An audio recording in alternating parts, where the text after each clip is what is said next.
Hello everyone, it's Lottie from Cancer is a Lifestyle. Today I wanted to talk about something that people ask me all the time. We all know people that have cancer or someone who's been diagnosed or so I often get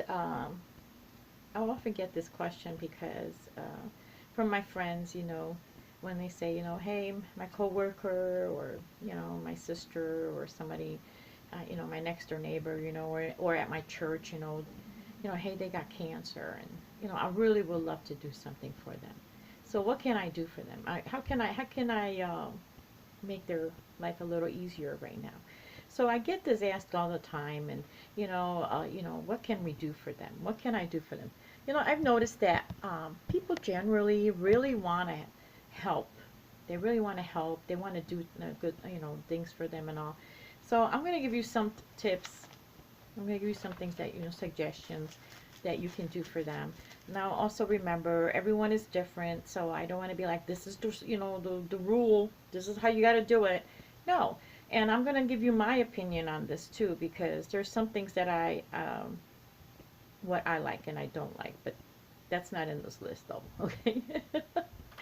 Okay, so the first thing that I feel like everybody wants to do whenever someone has been, just in general, when they're ill or when they had surgery or, they just want to visit. They want to visit them. They want to bring them flowers. They want to bring them cards. They want to bring them goodies, and that's all good and fine. That we want to visit them, whether it's in the hospital or we're at home. I just I have like mixed feelings about visiting. So, but I'm going to tell you my opinion, and you guys can do whatever you want to do. There are people out there who really love visits. They just love visitors. They love people coming over, and they are people persons, and they want that, and that's great. But I suggest that you will call whenever you are coming. Even if this person is in the hospital, please call them. I know when I was in the hospital, for instance, it is a day. It is a time when people are constantly coming and going in your room. It's like you cannot rest in the hospital. And if there are people that are, say that I'm wrong, well, you must have a really, nobody come in your room. They were coming in for everything. And this is hospital staff because that's where you're at. You're in a hospital and they're here to take care of you. This is not a spa, you know. So I've never got any rest in the hospital. I felt that, but that's their job. That's what they're supposed to do is come in and even at night, take your temperature and all. So during the day, I was always so exhausted. So my suggestion is, I know that there are those exceptional people that want to have a room full of visitors and all. So please, I'm not talking about them. Just remember, be considerate to call, whether you're coming to the hospital or whether you're coming to the home, okay? Please remember that to keep your time short. And like I said, I'm not talking about the people who never want you to go. I'm talking about the average person. Now, I found this to be true in my case many times, and I don't mean to offend anybody. I never mean to offend anybody. I have always been very appreciative of the fact that people want to take the time and do things for me, or that have brought me things or done things. I appreciate everything, and I don't want anyone to be offended by what I'm saying. And I think this is why I struggle so much when I am uh, in treatment or I had surgery and I don't know how to say no to a visit or to the length of stay. But trust me when I tell you this, the average person, keep your visits to no more than an hour, maybe even less depending on the situation. You know, we're on medication. We are really tired. You are, I'm telling you, and especially when you just come home from the hospital, you are so tired because you cannot get any rest in the hospital. I'm serious. You cannot rest in the hospital. You do not get a good night's sleep, and because they're doing their job, they're taking care of you. And so you are very exhausted. The medication is just really makes you drowsy. The whole experience drains you. You have lost blood. You have, I mean, You know, just think about that. And I will tell you another incident for me. Um, when I was off, I also have to deal with my short-term disability carrier. I have to deal with my FMLA carrier. I have to deal with my work. I have to, you know, and a lot my doctor. I have to fill out forms for work. And sometimes I spend like the entire morning going through this red tape. I cannot stand that part of treatment where I have to go through all of that. And you're just like, you know, back and forth and on hold. And there'd be times where, you know, a friend would come over in the afternoon and I just spent the entire morning. I mean, I am so razzled and I'm so upset. I'm so frustrated with the whole red tape of healthcare and just disability and all these other things that go. Oh my gosh. And I just want to take a nap. And you know, but I have someone coming over. So please, please, please, this is nothing to do that you're not entertaining or anything. It's just that a person is just we're tired. We're exceptionally tired. We cannot, and I've always had this problem. People never wanted to go home. And I never knew how to, because like I said, I've always appreciated the fact that they would bring me food, that they would, you know, bring me gifts, flowers, books. I have been showered, okay, for the last 12 years. I have been showered with affection. I have been showered with kindness. That is, people truly are kind during your treatment. If you have experienced otherwise, I am very sorry for you. I am very sorry because it's been the total opposite for me. People have been beyond generous, and I don't ever want to offend them in that. But that is one thing that I wish that they would limit their time um, to you know, just less than an hour. You know, my son this past year had an emergency appendicitis, and then he had an abscess with it, and he was in the hospital um, back to back. And I remember calling him, and he said to me something really funny. I thought it was funny because it's like he affirmed, you know, and he goes, "Mom, you know, I understand completely what you used to say. That man, I just want to relax here. Oh my gosh, I can't rest. I can't, you know, I don't want a lot of people visiting me. I don't want any of that because I'm tired." And he affirmed that, and that made me feel a little better. That, you know, I used to always tell him, you don't get no rest in the hospital. So, you know, when people will crowd and want to see you and stay all day with you, it's really not a good thing. So please remember that. Keep your visit to a limited time. It has nothing to do with you, but it has everything to do with the patient. Please. Okay, another thing that people like to do, and I did a vlog on this also, is food. Um, I love that part. I love how people treat me and bring me things, and you can do that. You can bring things to the person. I'm going to put in the comments the link to my vlog on that, about foods and the do's and don'ts of food, because I don't want to go over that again. You don't want to listen to it if you know, it's like I'm repeating myself. But it's down below. It's like a do and don't of meals when you bring to someone when they're sick. So just be considerate. I am going to say, when it comes to meals, just remember the person's diet, excuse me, their restriction, and also remember the fact that there are other people in the family and their likes and dislikes. So please, I'm going to put in a comment below the different, you know, do's and don'ts that I did on mealtime. It's quite lengthy. It's not quite lengthy, but there's more to it than just, you know, I'm going to bring a meal. So I'm going to put in the comments below. If you are interested in bringing a meal for someone, you can watch the video, and it will give you a little, hopefully, some tips on that. Also, but I have found that as much as because I'm a foodie, so I am going to mark. You can always bring in meals and things. I have found that gift cards are actually the best thing ever, because you know why? Because for one thing, a gift card covers everything. You can satisfy everybody's food preferences and whatever in one gift card. And also another thing good about a gift card is that they may not be able to partake in that now, but they will be sometime down the road. A gift card is good for a long time, so they can always use that. And another thing when it comes to food that I really enjoyed that I thought was really good was the little treats that people would bring with them.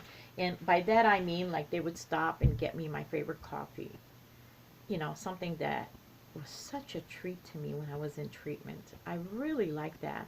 Or that little piece of cheesecake that my neighbor made for me for dessert for my daughter and myself.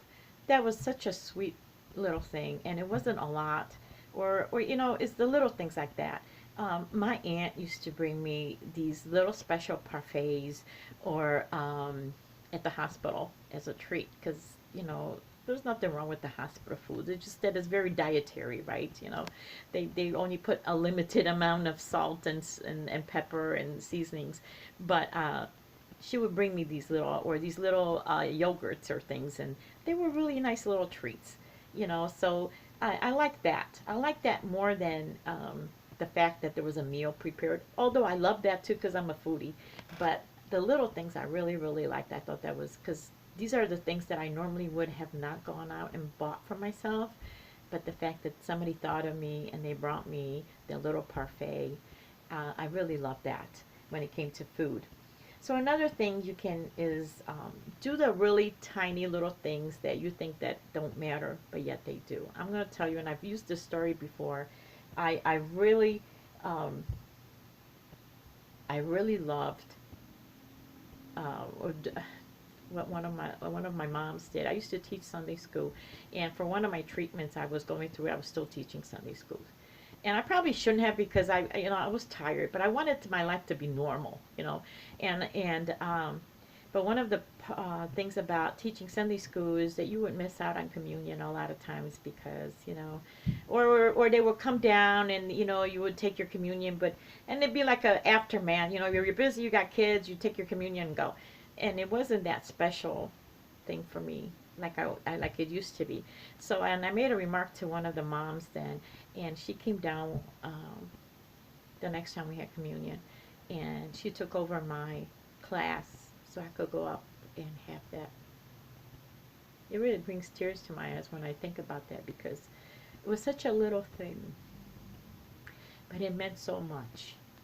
So if you want to do something for, I'm sorry, for someone who's going through cancer, think of that little something that would mean so much to them. And the same thing, I had a girlfriend who, her friend would rub her feet after treatment every time. And it really helped her ease and relax and kind of take a nap afterwards.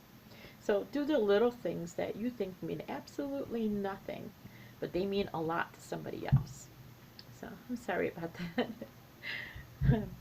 Another thing is you can do errands for people. Now I'm going to tell you the trick to doing errands for people. I've had, I don't know how many people will come up to me and says, call me when you need something. Please call. Please call. You know what? I never called. First of all, I don't know how to do that. I don't know how to call up somebody and say, hey, can you go pick up my dry cleaning? Or can you pick up some milk for me? Or can you go and do my laundry? And they have offered that. Just call me when you need that. You know what I found? When people do that, they really mean that. First of all, they want to.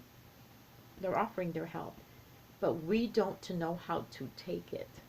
So what I would suggest, and this is what I do from now on, someone who has cancer, or maybe, any other chronic illness, surgery, whatever they may need, they're laid off, they need, you know what, pick up that phone and say, hey, I'm going to Walgreens right now.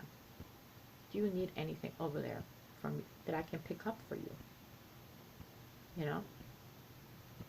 I'm going there. If someone had done that, I think I would have been more open to like, okay, well, since you're going there, can you pick up my prescription? Or, hey, can you pick up some milk then for me? I would have gone and done that. I think I've never was able to pick up the phone and call someone because I didn't want to inconvenience them. But I think if I did that, or if, I had a neighbor offer to do grocery shopping for me, but yet I could never call her. But I bet you, and this is not them, it's just me, and I think we as people are like that. We're wired like that. We don't want to be like we're imposing each other on others. But I think that if she came knocked on my door and said, hey, I'm going to go do a load of laundry. I'm doing some laundry now. Do you want me to put in yours for you? I would have been like, yeah. And I think it's all about the wording. So the next time, and I do this all the time, and I have a neighbor next door that I've done that. I've done the same mistake that I'm telling you not to do now. Call me if you need me. Well, I don't think she's ever going to call me because she doesn't want to, want me to be imposed upon. So just think about that the next time. You want to do something for them. Say, hey, just knock on, call them, say, hey, I'm going to go wash my car. Can I wash yours for you? Or walk your dog. Do you know how important it is for anyone who has pets and they are, for instance,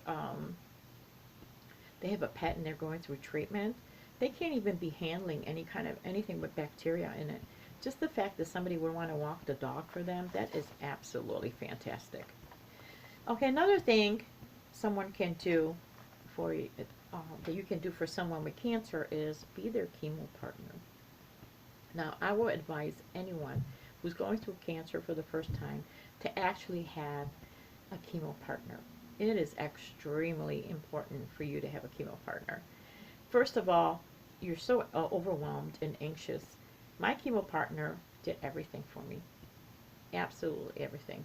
I really, really, I love that. She took care of my prescriptions. She drove me to the doctor, to the treatments. She drove me home. I didn't worry about anything. She brought me food if I was hungry during treatment. It takes a special person to do that. Let me tell you, it really does. And also, you can take turns. There's a lot of people who would love to. They always ask me, can I go with you? Do you want me to come with you? There's plenty of people who love to do that for you. Now, the only thing I'm going to advise against is if you want to be that person, please do not, please, please, please remember what that entails. And that means it is a whole day event. Do not be setting appointments for yourself where you think that, well, I got to go in 3 hours. It's not going to be like that. Please don't let me have the patient feel in any way that they are imposing on you. We already feel like we're such a trouble, we're such a problem because we can't do a lot of things, or that we're imposing ourselves on people. So please consider that.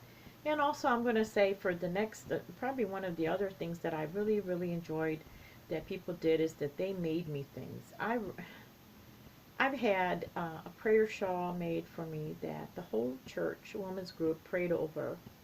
How wonderful is that? I mean, if you can crochet, knit, sew. I had my nieces and nephews make me all sorts of pictures to put in my room, to put in the hospital. One of my nephews was doing woodworking then as a Boy Scout, a small little boy. He would just cut up all these different wooden flowers and painted them for me to brighten. I mean, these things are little treasures. Let me tell you, there is nothing more beautiful and special is that when somebody makes you a blanket. And let me tell you, every person I know that I've known that have had cancer, for instance, and all, I've always made them a blanket. That is something you're going to get from me because of the fact there is just something so special about knowing that someone took the time to actually make something just for you. That was made with love. That was made with love. And I have some of my ladies from my crocheting ministry, they actually, when they crocheting, they actually pray over that hat, or they pray over that blanket for whoever will receive it. It's a beautiful thing. And then the last thing I'm going to say is that, no, actually I got two more things.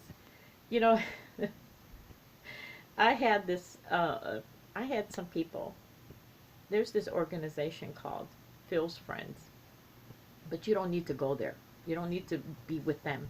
But this is just an idea of what they did. And what they did, they used to send out, assign people to give them different addresses of people who were sick and all. And they would send out continuously, on a weekly basis, get well cards to you. encouraging words. They would have Bible verses in there for you. They would send you, and every week I would get a letter. Now you can do this on your own. You can, churches have that. You can start your own. If you know somebody that has, um, chronic illness or they have cancer, send them a card every week. We used to laugh with my daughter and call them that. When she would get the mail, she would be like, "Hey, your stalkers are sent you another sent you another card," because it was so beautiful. And we would hang them up on the refrigerator. And a card can do so much. You can be at the lowest point in your life. I'm going to give you a for instance. I gave once at work, every person in the building, or I shouldn't say building, every person on my shift. How's that? And at that time I was working on third shift. Oh no, not third shift, excuse me, I'm totally lying. Second shift, yes, this is when I first started working there. And I ended up giving every person a Christmas card. I'll never forget that, because there were people that I didn't really even know, like on that kind of a level, but they all got a card. And I remember one year, and I gave it to this person that was very not a nice person, not a nice person to get along with. And I thought she was going to cry, because she told me that was the first card that she's gotten, and probably the only card she will get. And then she put it on her Christmas tree. Now I know I'm talking about Christmas card, but it's the same thing with a get well card. When somebody is ill, and believe me, they will have many, many bad days. They will have many days where they will be crying their eyes out about their situation. That card can really bring their hopes up. It can make them feel very appreciated. So please consider doing that. Also, another thing I'm going to say, and it's just very simple, just be there for them. Listen to them. Hear them out. You don't have to have any words of wisdom. All you need to do is just listen. I cannot tell you, and I've learned this with my last treatment, and when I was going through radiation, I would just sit there. I didn't even I would just come over and sit, and they would just pour their hearts out to me. They would just, I would just say something simple like, "Oh, hold their hand," or "How are you?" or, and it would just open up this flood of emotion and tears and just confiding in me. And I just found that, what, one thing that cancer patients or anyone that is ill like that, chronically ill, you know what they need? They need someone to listen to them. And they need to be able to openly and honestly have a good cry, have a very bad moment, where it's a pity moment. And it's okay. Because what happens, we constantly tell these people, well, you need to stay positive. You need to be positive. You can't be going, but you know what? That's impossible. You're going to have those moments where you're going to break down, and it's okay. And that's what we need to. Somebody has to be that friend, and you could be that friend where you just sit there and listen, and you just hold the tissues, and you just let them have their pity cry, and then you pick them up. Well, I hope that all this is useful for you. I hope that you can, get some information and help maybe in the next times you have heard, and of someone who has cancer or any kind of chronic illness. And unfortunately, we all know people like that now. This has become a disease of the century. Seriously, cancer is everywhere. And I hope that you can find this information useful. And so thank you so much for watching. If you haven't subscribed, please do so, and hit the thumbs up. And if you have any other suggestions of things that you can do for people who have cancer, feel free, please comment below. Any kind of suggestions are awesome. Also, hey, anything to help someone, there's always something new that we can be doing for them. So please comment below. Or if you are a cancer patient, what are some things that people have done for you that you really, really, really loved? Just like one of the moms who came in with the communion. I really, really loved that, and I don't think I will ever forget that. So thank you so much for watching, and have a wonderful and blessed day, everyone.